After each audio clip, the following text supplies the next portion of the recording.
नमस्कार, जय श्री राम बंधुओं।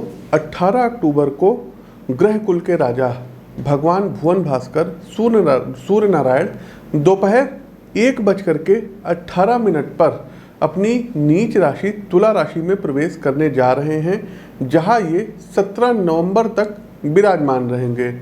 बंधुओं, हमने आपको पहले भी बताया कि तुला राशि में सूर्यदेव नीच के होते हैं, अतः इनके शुभ प्रभावों में कुछ कमी देखने को भी मिलेगी। इस कार्यक्रम के माध्यम से हम आपको विस्तार के साथ बताएंगे कि सूर्य गोचर का आपके जीवन पर क्या प्रभाव पड़ेगा।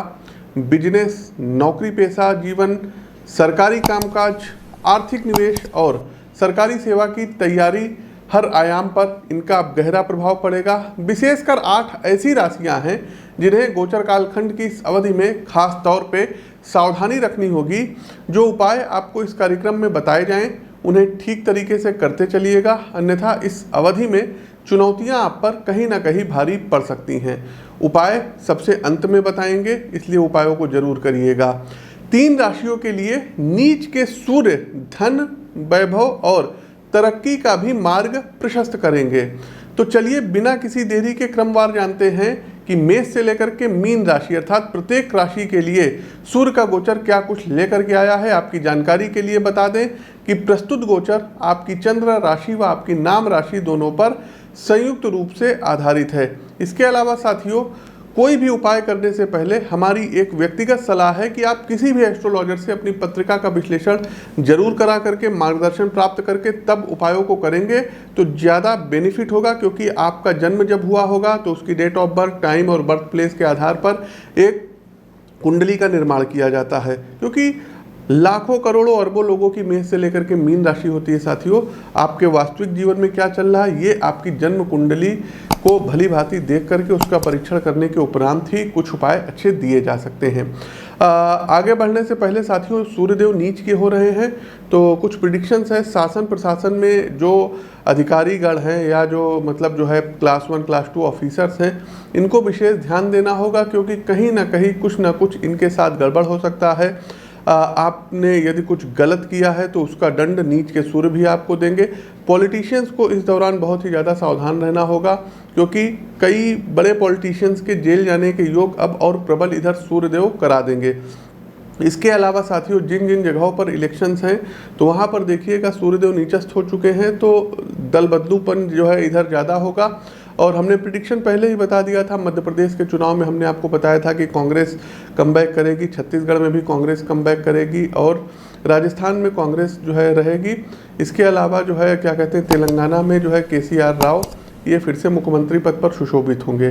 तो ये हमारी प्रिडिक्शन थी, आप लोग नोट कर लीजिएगा। अपनी कुंडली का विश्लेषण यदि व्यक्तिगत तौर पर हमसे मिल करके करवाना है तो आप लोगों का स्वागत है। लखनऊ में आकर के आप हमसे मिल सकते हैं और अपनी कुंडली का विश्लेषण करवा सकते हैं। इसके अलावा हर महीने हमारा दिल्ली आगमन होता है, तो स्क्रीन के दिए गए नंबरों पर आप लोग देख सकते हैं। दिल्ली में आकर के आप लोग हमसे मिल सकते हैं और अपनी पत्रिका का विश्लेषण करवा सकते हैं। प्रिय साथियों, भूकंप अभी नेपाल में और भारत में भूकंप के झटके महसूस किए गए थे और मंगल जब अस्त हुए थे तो उसमें हमने जो है भविष्यवाणी की थी कि नेपाल में और भारत में भूकंप आएंगे। और देखिए दर्शकों, भूकंप भी आए, उस भविष्यवाणी का आप अंश देख सकते हैं। साथियों, नेपाल, भारत, अफगानिस्तान हो गया और पाकिस्तान हो गया, ईरान हो गया, यहाँ पर कुछ भूकंप इत्यादि जो है काफ़ी बड़े पैमाने पे भूकंप आ सकते हैं। तो जब तक मंगल अस्त है जनवरी तक का विशेष ध्यान रखिएगा, भूकंप से कुछ क्षति होती हुई दिखाई दे रही है। दूसरा साथियों, हमने प्रिडिक्शन की थी, भविष्यवाणी की थी कि सेना के ऊपर कोई संकट आ सकता है। त्रिपुरा में साथियों बादल फटा और 100 से ज़्यादा लोग लापता हो गए और उसमें हमारे कई जवान शहीद हो गए। दूसरा साथियों, अगर देखा जाए तो सीरिया में ड्रोन अटैक हुआ और वहाँ 100 से ज़्यादा सैनिक इनकी जो है मृत्यु हो गई। इस वीडियो का भी अंश आप देख सकते हैं। आर्मी से जुड़े हुए हैं, पैरामिलिट्री से जुड़े हुए हैं, पुलिस से जुड़े हुए हैं, अपने सिक्योरिटी का विशेष ध्यान रखिएगा, रक्तचाप वगैरह की आपको शिकायत ना हो। और आस पड़ोस के मुल्क में जैसे कि अफगानिस्तान हो गया, पाकिस्तान हो गया, ईरान इत्यादि हो गया, यहाँ पर कोई बहुत बड़ा टेररिस्ट अटैक देखने को मिलेगा। काफ़ी लोगों को जो है जीवन पर संकट आ जाएगा। चलिए अधिक समय ना लेते हुए आगे बढ़ते हैं। कुंभ राशि एक्वायर्स, कुंभ राशि के बंधुओं, सूर्य आपके 7वें भाव के स्वामी हैं और ये 9वें भाव भाग्य भाव में गोचर करेंगे। करियर के लिहाज से ये स्थिति संभावनाओं के नए द्वार खोलने वाली सहायक सिद्ध होगी। पेशेवर जीवन में आप आत्मविश्वास से भरे होंगे जिसका पॉजिटिव इम्पैक्ट आपके कार्यों पर पड़ेगा। विचारों में प्रगतिशीलता अन्य लोगों से आपको 4 कदम आगे रखेगी। कंपनी की ओर से आपको नए अवसर मिलेंगे जिसका पूरी कुशलता से आप लाभ उठाएंगे। इसके अलावा आपका ध्यान इस अवधि में सीखने, समझने एवं नई प्रतिभा का विकास करने वाला सहायक सिद्ध होगा। आपकी लर्निंग एबिलिटी पर्सनल ग्रोथ का मार्ग प्रशस्त करेगी एवं दायित्वों का निर्वहन भी आप बखूबी करेंगे। कामकाज के लिहाज से समय अच्छा है साथियों, बस अवसरों को हाथ से नहीं जाने देना है। सीखने का जज्बा आप लोगों को बरकरार रखना है। भाग्य का सपोर्ट तो आपके साथ है ही। व्यापार के संदर्भ में भी नए आर्थिक आयाम आप स्थापित करेंगे। बिजनेस का विस्तार देश से बाहर निकलकर विदेशी भूमि पर आप कर सकते हैं और अपने नाम का डंका बजा सकते हैं। नए ग्राहक जुड़ेंगे, सोशल मीडिया में नए नए मित्र जुड़ेंगे और ऑनलाइन प्लेटफॉर्म के माध्यम से अच्छे निवेशक और धन आपको प्राप्त होंगे। साथ ही साथ आपके कुछ ऐसे फैसले होंगे जो घर परिवार में सर्वमान होंगे। बस एक बात का ध्यान रखिएगा कि किसी भी प्रकार का आर्थिक लेन देन किसी अन्य व्यक्ति के माध्यम से मत करिएगा, अन्यथा विश्वास की हानि आर्थिक नुकसान करा सकती है। ब्रॉड इम्पैक्ट आर्थिक नफ़े नुकसान पर पड़ता हुआ दिखाई दे रहा है।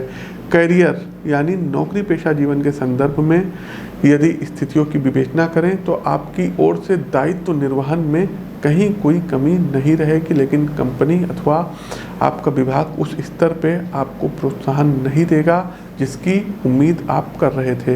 ये स्थिति आपके जो है मानसिक उत्साह को घटाने का काम कर सकती है। यहाँ सावधानी रखिएगा। निराश होकर कोई भी ऐसा निर्णय मत लीजिए जिससे और ज़्यादा नुकसान उठाना पड़े। आपके लिए सलाह है कि बिना किसी पारितोषिक कामना के निरपेक्ष रूप से दायित्व निर्वहन करते चलिए। जल्द ही आपकी योग्यता का सूर्य जीवन में जो है सफलता का प्रकाश लेकर के आएंगे। वहीं संबंधों और पारिवारिक जीवन की यदि बात करें तो मित्रों, आवश्यकता से अधिक उम्मीद रिश्तों में कड़वाहट पैदा कर सकती है। ये चीज़ आप भली भांति जान लीजिए। मेरा व्यक्तिगत रूप से मानना है कि परिवार में आप इस बात का हिसाब ना रखिए कि आपको मिला कितना, बल्कि आपने जो है कंट्रीब्यूट क्या किया इसका ध्यान रखें, तो फैमिली लाइफ आपकी स्मूथ चल सकती है। अब आते हैं कार्यक्रम का अंतिम उपाय है, जो है अंतिम पड़ाव है उपाय सेगमेंट का। उपाय क्या करना रहेगा, सभी राशियों के लिए है, सर्वमान्य उपाय है। देखिए, प्रातःकाल जितनी जल्दी उठ सकते हैं उठ जाइए। कोशिश कीजिए कि सूर्य उदय से आपको जो है पूर्व उठना है और भगवान भुवन भास्कर को एक आप जो है पीतल का या स्टील का लोटा ले लीजिए। उसमें आपको जल भरना है, थोड़ा सा गंगा जल डालना है, गुड़ मिलाना है और उसको अच्छे से घोलना है, खूब अच्छे से मिक्स कर लीजिए।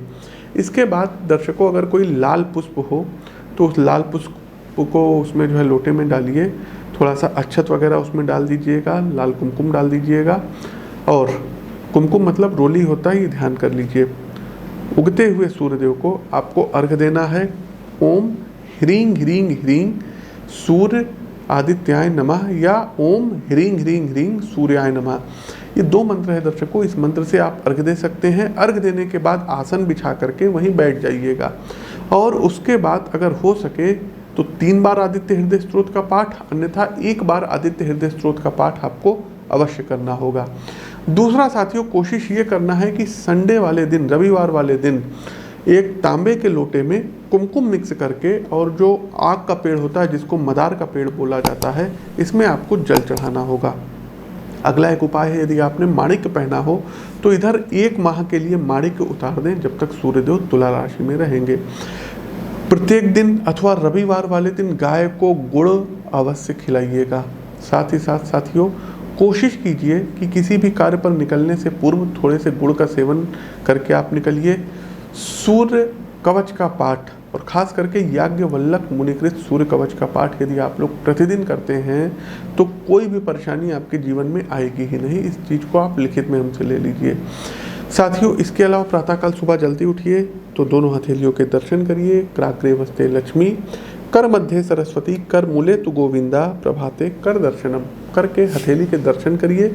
श्री अर्थात लक्ष्मी की प्राप्ति होगी। लाल चंदन का तिलक मस्तक पर लगाइएगा। और यदि आपके माता पिता हैं आपके साथ तो सुबह उठ करके उनका पैर आपको छूना है। यदि आप उनसे दूर रहते हैं तो उनका चित्र होगा, हाथ जोड़ करके उनको प्रणाम कर लीजिए, आशीर्वाद आपको मिल जाएगा। तो साथियों, ये तो था हमारा सूर्य का तुला राशि में गोचर। कैसा लगा कमेंट बॉक्स के माध्यम से अवगत कराइए। नए हैं तो चैनल को सब्सक्राइब करिए, बेल आइकन दबाइए। अपनी वाणी को विराम देते हुए ज्योतिष के इस मंच से मैं पंडित आशीष वत्स आप सभी प्रबुद्ध साथियों से विदा लेता हूँ। नमस्कार, राम राम।